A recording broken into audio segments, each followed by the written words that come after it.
यहां पर कोई पॉपुलेशन है जिसकी पॉपुलेशन साइज शुरुआत में दे रखी है 100, अगले जनरेशन की दे रखी है बढ़कर के ये हो गया 110, मतलब 10% का इंक्रीज आ गया अगली जनरेशन में, 10% से इंक्रीज आ गया।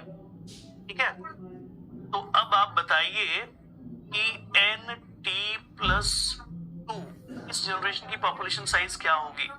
जल्दी बताओ, जल्दी बताओ।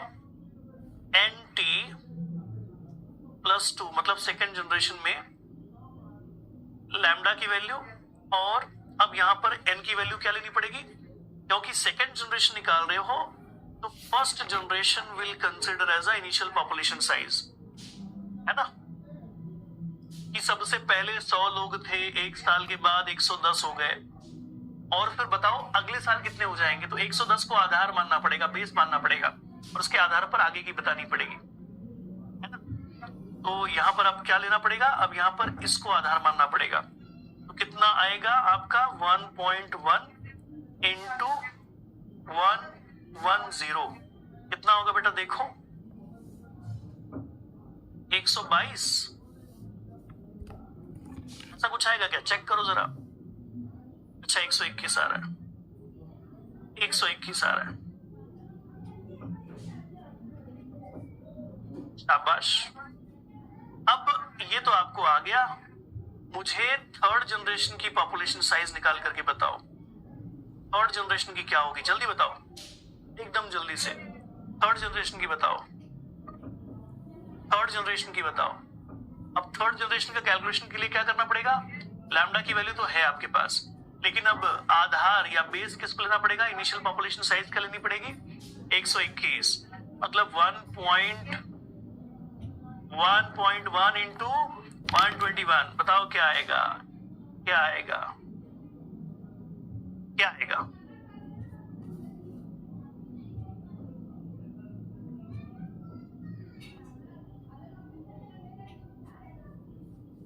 शाबाश।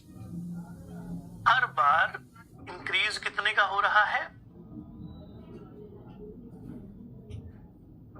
10% का।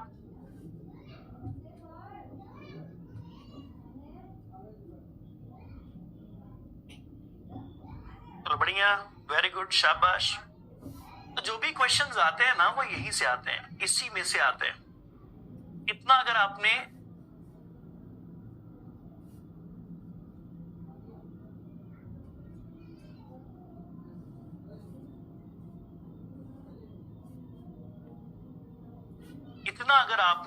ये सब एक्सप्लेन कर दिया तो समझो काम हो गया। ठीक है, तो ध्यान रखिएगा, ये सारा कुछ है जो कि आपको सीखना होता है। और क्या क्या डिस्कस किया हमने अभी तक?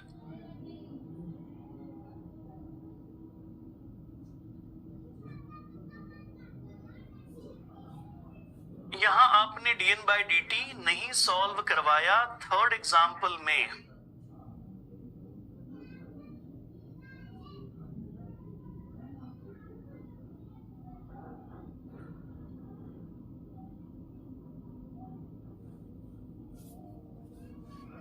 बेटा ये जो आप निकाल रहे हो ना, ये आप निकाल रहे हो कि भाई चेंज कितने का आ रहा है, चेंज कितने का आ रहा है, यही तो आप निकाल रहे हो ना। यहां पर भी वही निकाल रहे हो, सेव कर लीजिए। अच्छा,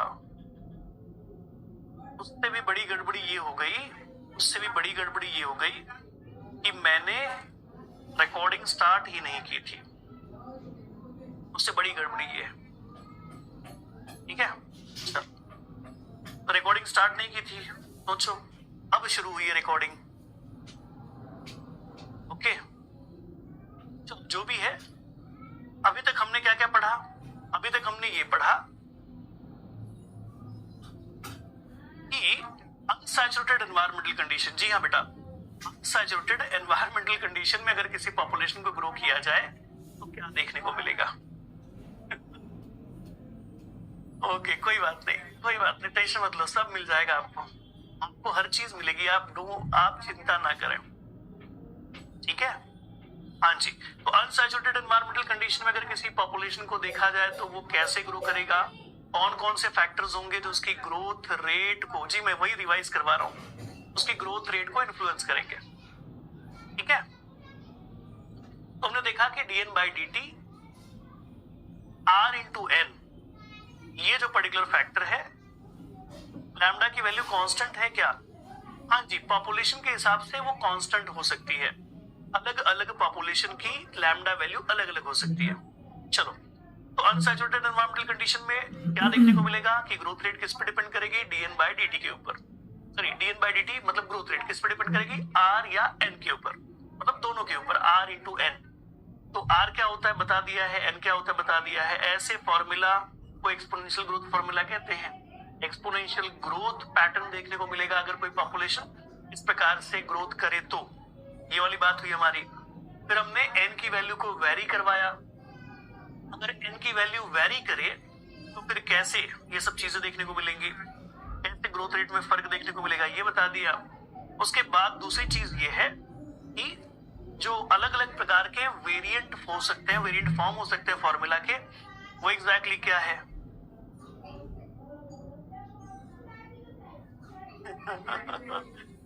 चलो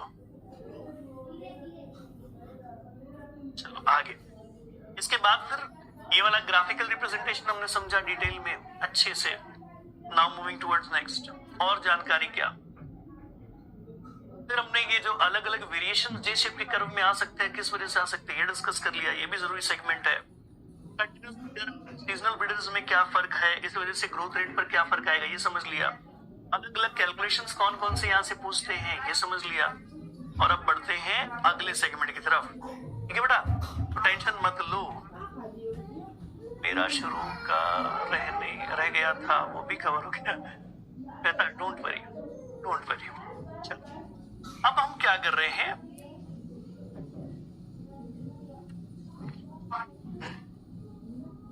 अब हम पॉपुलेशन को कहां पर देखेंगे, कहां पर स्टडी करेंगे पॉपुलेशन को? Under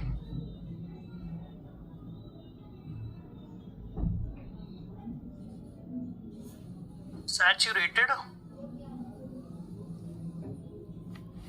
environmental condition. अब अगर किसी पॉपुलेशन को सैचुरेटेड एनवायरमेंटल कंडीशन में स्टडी किया जाए तो क्या होगा, है ना। सैचुरेटेड एनवायरमेंटल कंडीशन में अगर किसी पॉपुलेशन को स्टडी किया जाए तो अब देखने को मिलेगा कि कुछ और ऐसे फैक्टर्स हैं, एडिशनल ऐसे फैक्टर्स हैं जो पॉपुलेशन पर काम करेंगे, और इन एडिशनल फैक्टर्स के काम करने की वजह से पॉपुलेशन की ग्रोथ रेट पर असर पड़ेगा।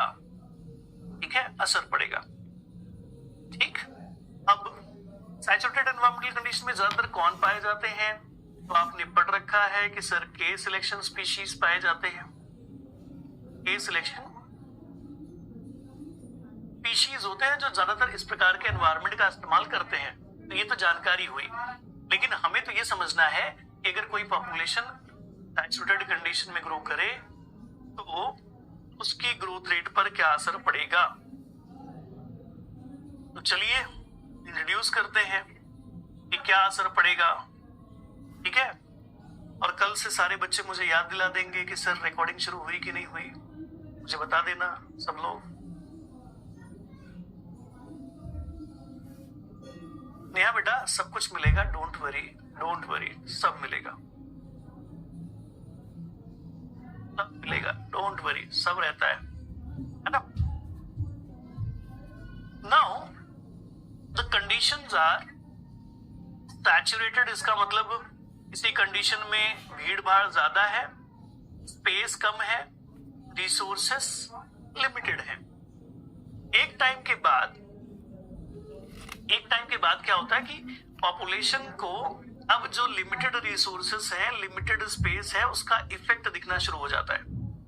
अगर कोई बहुत बड़ी जगह है, बहुत ज्यादा स्पेस है, बहुत ज्यादा रिसोर्सेस है, ऐसे पर्टिकुलर जगह पर, जी हाँ ऐसे पर्टिकुलर प्लेस पर अगर कोई पॉपुलेशन हो, वहां पर इफेक्ट कैसा होगा, अनसैचुरेटेड एनवायरनमेंट वाला, मतलब वो तेजी से ग्रो करेगी।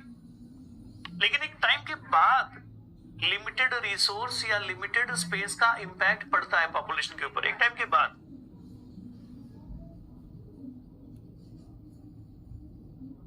बेटा आप किसी भी जनरेशन की लैम्डा वैल्यू निकालो बेटा, सबका सेम आएगा। आप सेकेंड जनरेशन और फर्स्ट जनरेशन की वैल्यू लेकर के सॉल्व करो, लैम्डा की वैल्यू वही रहेगी, सेम आएगा बेटा, करके देख लो। इट विल बी ऑलवेज 1.1, जैसा मैंने अभी कैलकुलेट करवाया था ना, it will be always 1.1, very नहीं करेगी वो। अगर आपको लग रहा है कि सर हमने जनरेशन 0 जनरेशन 1 का निकाला था तो अलग आई थी, जनरेशन 1 और जनरेशन 2 का निकालेंगे तो अलग नहीं आएगी बेटा, सेम आएगी, चेक कर लेना आप। ठीक है एडम जी,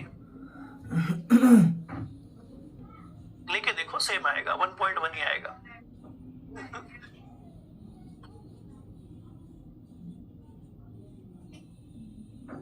दी भी हो सकती है और नहीं दी होगी तो हमें ढूंढना भी आता है।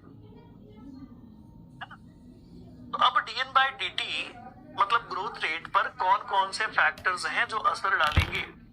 सबसे पहला फैक्टर वही जो पहले भी था, मतलब r है सबसे पहला फैक्टर, और r इज इक्वल टू जैसे कि हम जानते हैं b माइनस डी होता है। तो अब क्या r अपने मैक्स पर रहेगा?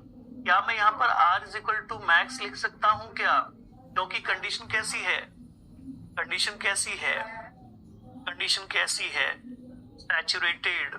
तो क्या यहाँ पर r अपने मैक्स पर रह सकता है? क्योंकि सैचुरेटेड कंडीशन है, भीड़ भाड़ ज्यादा है, जगह कम है, लोग ज्यादा है, खाना कम है। तो अब इसका असर किस पर पड़ेगा? बर्थ रेट पर। जी हाँ, बर्थ रेट पर। बर्थ रेट कम हो जाएगी और डेथ की संभावना बढ़ जाएगी। अब इस केस में r कभी भी अपने मैक्स पर नहीं होगा, और r अगर अपने मैक्स पर नहीं होगा तो इसको मैं r मैक्स नहीं कह सकता, इसको कहना पड़ेगा इनिशियल नंबर ऑफ इंडिविजुअल्स। क्या कहेंगे इसको? इनिशियल नंबर ऑफ इंडिविजुअल्स कहेंगे बेटा।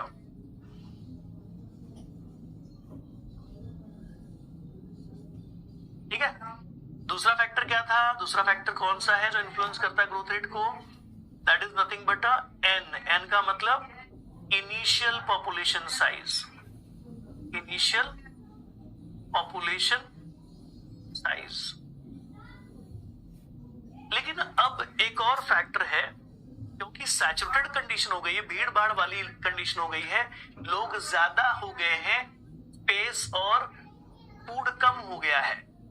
तो अब ये कमी जो है, कमी ये इन्फ्लुएंस करेगी, ये जो लिमिटेड कंडीशन है ये असर डालेगा।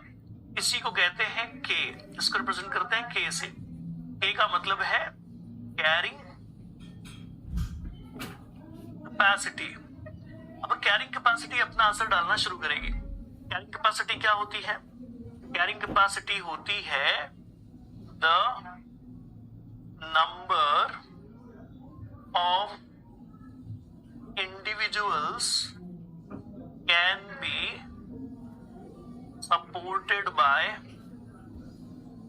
supported by any ecosystem। कोई इकोसिस्टम कितने लोगों को सपोर्ट कर सकता है, इसी को कहते हैं कैरिंग कैपेसिटी।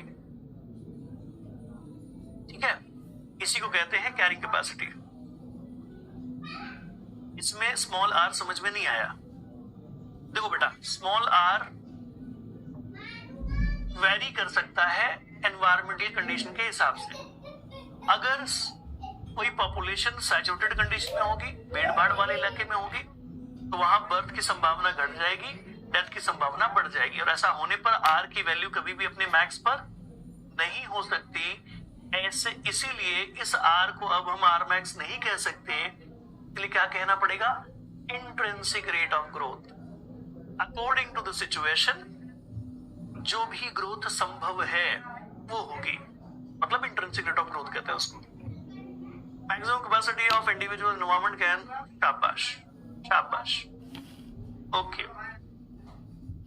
तो अब ये है पूरा का पूरा फैक्टर जो पॉपुलेशन को इन्फ्लुएंस करेगा। अब इन फैक्टर्स को इंसर्ट करते हैं। R डायरेक्टली रिलेटेड है, N डायरेक्टली रिलेटेड है, लेकिन अब एक और फैक्टर है जो इनवर्सली रिलेटेड है। जी हाँ, अच्छा मिस्टर इंडिया बन जाओ, चलो। समझ में आया? Thank you. पीछे रॉन्ग लिखे हैं,